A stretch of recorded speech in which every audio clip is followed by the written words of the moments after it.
2023년 11월 27일 암스테르담 뮤지크 헤바우 극장 무대 위에 한 편의 28분짜리 다큐멘터리 엔딩 장면이 흘러나왔습니다. 창가에 햇살이 비치고 하얀 진돗개와 삼색 고양이가 나란히 누워 잠들어 있는 모습이었죠. 400명의 관객이 조용히 눈물을 훔치며 박수를 보냈고 무대 위로 올라간 한국인 남성이 트로피를 받아들었습니다. 서울 마포구에서 작은 동물병원을 운영하는 최성민 원장, 38세. 그는 이 자리에 서게 될 줄은 꿈에도 몰랐다고 했습니다. 이 다큐멘터리의 제목은 별과 나비, 영어로는 더 스타 언드 더 버터플라이였습니다. 이야기는 8개월 전인 2023년 3월 15일 새벽 2시 7분 서울 마포구 월드컵로 사거리로 돌아갑니다. 최 원장의 휴대전화가 울렸고 원장님, 교통사고 현장이에요. 고양이 한 마리 살아있습니다라는 응급 연락이 들어왔죠. 현장에 도착한 그는 가로등 아래에서 작은 생명 내구를 발견했습니다. 생후 3주 정도로 보이는 새끼 고양이 3마리는 이미 숨이 끊어진 상태였고 어미 고양이 한 마리만이 미약하게 숨을 쉬고 있었습니다. 삼색 털을 가진 이 어미 고양이는 오른쪽 대퇴골이 골절되었고 머리에 가벼운 타박상을 입었으며 앞발톱 하나가 완전히 뜯겨나간 상태였습니다. 최 원장은 즉시 병원으로 이송해 3시간에 걸친 수술을 진행했고 새벽 6시경 고양이를 회복실로 옮겼습니다. 보호소 직원이 이 고양이에게 나비라는 이름을 붙여줬죠. 수술 과정은 복잡했습니다. 대퇴골 골절은 티타늄 플레이트와 나사몬 6개로 고정했고 뜯겨진 발톱 부위는 소독 후 봉합했으며 머리 타박상은 다행히 두개골 손상은 없었지만 뇌 부종 가능성을 모니터링해야 했습니다. 수술실 밖에서는 보호소 직원 2명과 사고 현장을 목격한 시민 1명이 밤새 기다리고 있었습니다. 수술이 끝나고 최 원장이 나왔을 때 그들은 동시에 일어섰고 살았나요? 라고 물었습니다. 네, 수술은 성공적이었습니다. 하지만 앞으로 2주가 고비입니다. 라고 최 원장이 답했죠. 하지만 수술은 성공했지만 진짜 문제는 그 이후였습니다. 나비는 수술 후 첫날부터 아무것도 먹지 않았습니다. 물도, 사료도, 심지어 가장 좋아한다는 참치캔도 거부했죠. 체중은 3.2kg에서 하루에 0.1kg씩 줄어들어 사흘 만에 2.9kg까지 떨어졌습니다. 밤마다 나비는 작고 애처로운 소리로 울었는데 보조 수의사 박지연은 마치 누군가를 부르는 것 같아요라고 말했습니다. 최 원장은 그것이 죽은 새끼들을 부르는 소리라는 것을 알았습니다. 수의학적으로 이것은 전형적인 동물 우울증의 증상이었습니다. 식욕 상실, 급격한 체중 감소, 지속적인 발성, 그루밍 중단, 외부 자극에 대한 무반응. 나비는 심지어 자신의 털을 핥는 것조차 멈췄고 눈동자에는 초점이 없었으며 회복실 직원이 쓰다듬으려 해도 반응이 없었습니다. 최 원장은 항우울 성분이 포함된 약물인 플루옥세틴 투여를 고려했지만 골절 회복을 위한 항생제 세팔렉신과 진통제 가바펜틴을 이미 복용 중인 나비에게 추가 약물은 간과 심장에 부담을 줄 수 있었습니다. 그는 동료 수의사들과 긴급 화상회의를 했고 서울대학교 수의과대학 동물행동학 교수에게도 자문을 구했습니다. 교수는 이렇게 조언했습니다. 약물은 최후의 수단입니다. 지금 나비에게 필요한 것은 화학적 개입이 아니라 정서적 연결입니다. 가능하다면 다른 동물과의 접촉을 시도해 보세요. 특히 온순한 성격의 개나 다른 고양이가 도움이 될 수 있습니다. 3월 19일 수술 4일째 되는 날 아침 8시 20분이었습니다. 보조 수의사 박지연이 원장님, 회복실에 개가 한 마리 들어와 있어요라고 말했습니다. CCTV를 확인한 최 원장은 놀라운 장면을 목격했습니다. 회복실 문틈으로 들어온 하얀 진돗개 한 마리가 나비의 케이지 앞에 조용히 앉아 있었던 겁니다. 이 개의 이름은 별이, 5살 된 암컷 진돗개로 병원 근처 망원동에 사는 김순애 씨, 55세가 키우는 반려견이었습니다.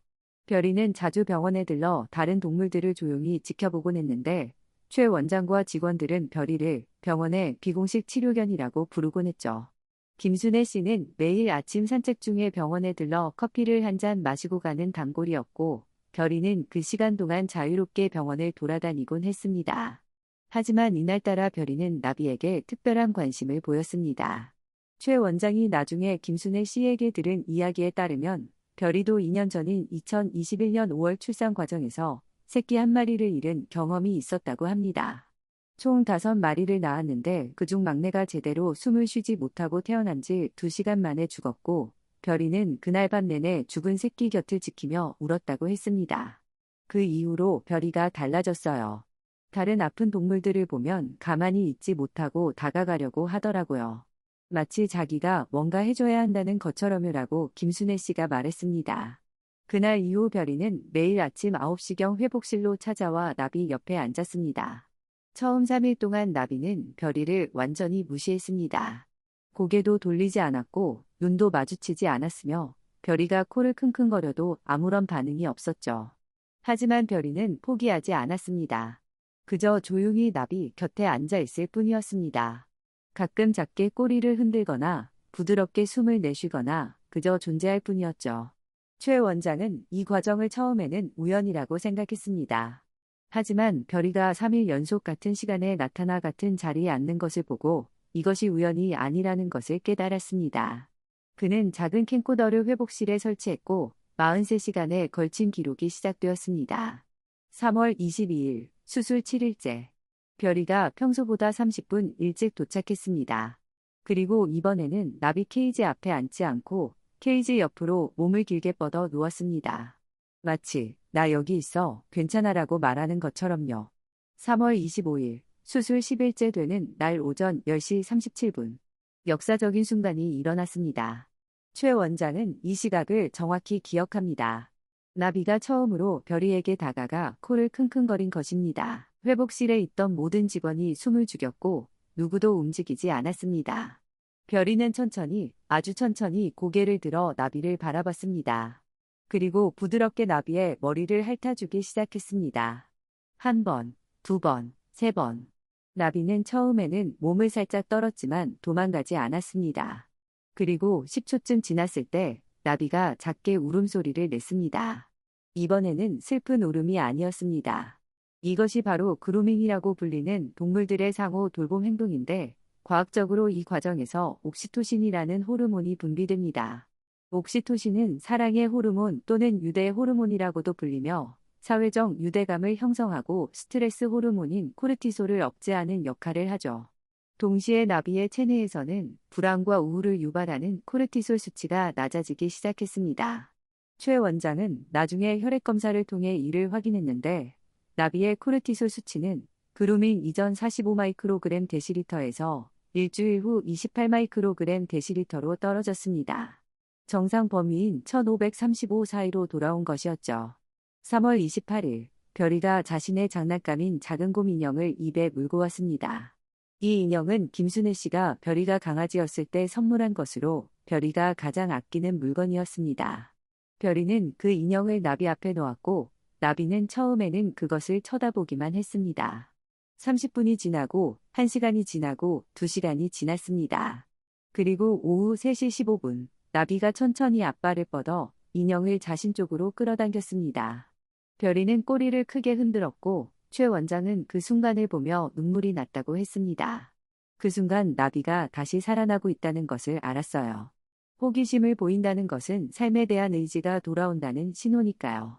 4월 2일 나비가 처음으로 스스로 일어서려고 시도했습니다. 골절된 다리는 여전히 떨렸고 체중을 제대로 지탱하지 못했지만 나비는 포기하지 않았습니다. 그리고 별이는 즉시 나비 옆으로 다가가 자신의 몸으로 나비를 지탱해 주었습니다. 마치 기대, 내가 있잖아라고 말하는 것처럼요. 4월 5일 나비가 별이의 도움을 받아 3걸음을 걸었습니다. 4월 8일에는 5걸음, 4월 11일에는 10걸음을 걸었고 별이는 항상 나비 바로 옆에서 함께 걸었습니다. 4월 11일 오후 별이가 작은 공을 가져왔습니다. 그리고 나비 앞에서 공을 굴렸죠. 나비는 처음에는 쳐다보기만 했지만 별이가 계속 공을 굴리자 천천히 앞발을 뻗어 공을 건드렸습니다. 공이 굴러갔고 별이가 다시 가져왔고 나비가 또 건드렸습니다. 이것이 나비와 별이의 첫 번째 놀이였습니다. 작은 놀이였지만 이것은 나비가 다시 삶의 흥미를 느끼기 시작했다는 신호였습니다. 4월 16일 나비가 보조 기구 없이 3걸음을 걸었고 별이는 꼬리를 흔들며 나비를 격려했습니다. 4월 18일 나비의 체중이 3.1kg으로 회복되었습니다. 거의 정상 수치였죠. 그리고 4월 20일 나비가 처음으로 별이의 배에 머리를 비비고 잠들었습니다. 최 원장과 모든 직원들이 그 장면을 지켜봤고 누구도 말하지 않았지만 모두가 같은 생각을 했습니다. 이건 특별한 일이야. 최 원장은 이 전체 과정을 43시간 분량의 영상으로 촬영했습니다. 처음에는 단순히 의학 기록용이었지만 영상을 다시 보면서 그는 이것이 단순한 동물 행동 기록을 넘어서는 무언가라는 것을 깨달았습니다. 5월 초 어느 금요일 밤, 최 원장은 오랜 친구이자 독립 다큐멘터리 감독인 권지훈에게 연락했습니다. 지훈아, 이 영상 좀 봐줄래? 뭔가 특별한 것 같은데 내가 너무 감정적으로 보는 건지 모르겠어. 권 감독은 43시간 분량의 영상을 이틀 밤을 새워 모두 시청한 뒤 월요일 아침에 최 원장에게 전화를 걸었습니다. 성민아, 이건 다큐멘터리야. 그것도 엄청난 거. 나 지금 당장 만나자. 5월부터 7월까지 2달 반 동안 권 감독은 43시간 분량을 28분으로 압축하는 작업을 했습니다. 내레이션은 최소화하고 한국어와 영어 자막만 조금 넣었으며 음악도 피아노와 첼로의 단순한 선율만 사용했습니다. 작곡은 독립음악가 이수진 씨가 맡았는데 그녀는 이 영상을 보고 즉시 참여를 결정했다고 합니다. 이 이야기는 말이 필요 없어요. 음악도 최소한이어야 해요. 관객들이 그냥 지켜보게 해야 합니다. 7월 말 완성된 별과 나비는 5곳의 국제영화제에 제출되었습니다. DMZ 국제 다큐멘터리 영화제, 암스테르담 국제 다큐멘터리 영화제, 이드퍼, 야마가타 국제 다큐멘터리 영화제, 당 나이크, 베를린 영화제, 파노라마 부문. 최 원장과 권 감독은 사실 큰 기대를 하지 않았습니다. 한 곳이라도 초청받으면 감사하지라고 권 감독이 말했죠.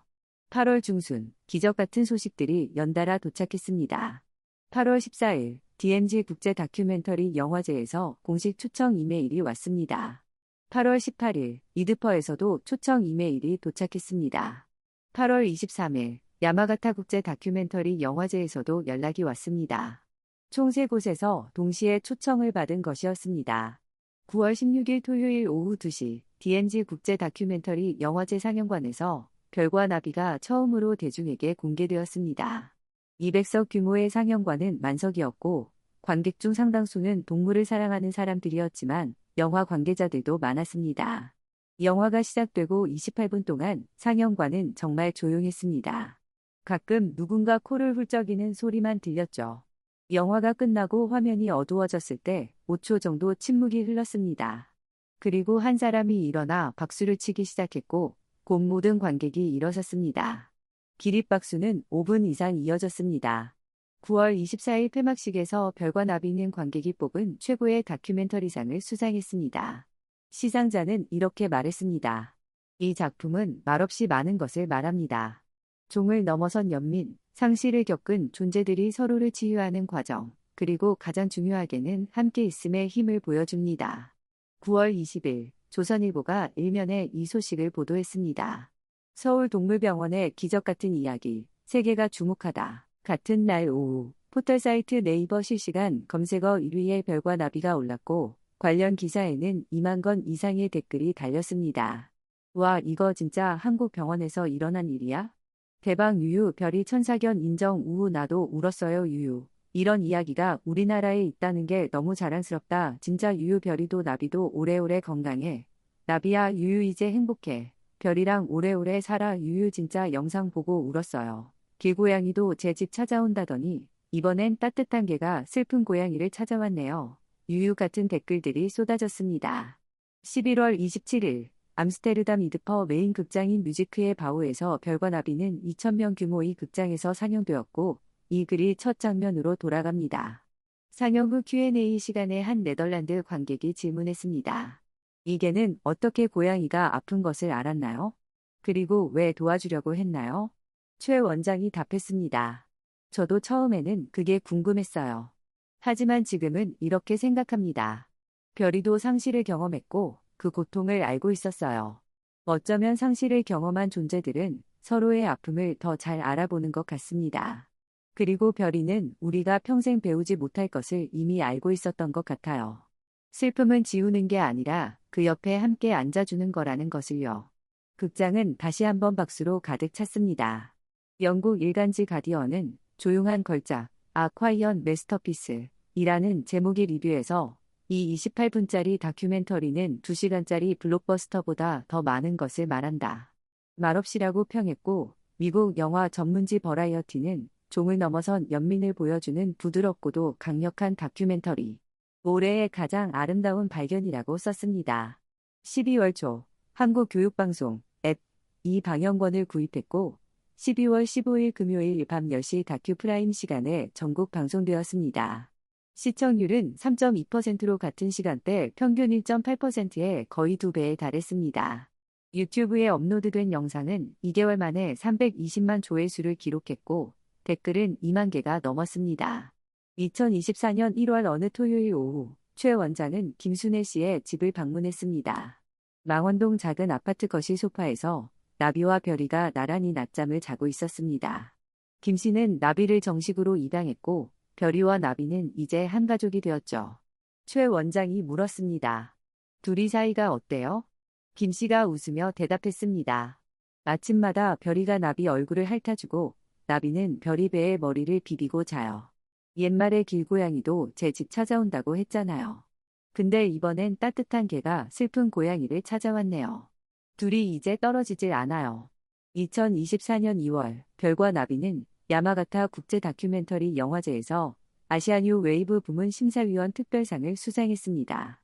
3월에는 뉴욕당 라이크에서 상영되었고 뉴욕타임스 선정 2024년 꼭 봐야 할 다큐멘터리 10편에 포함되었습니다.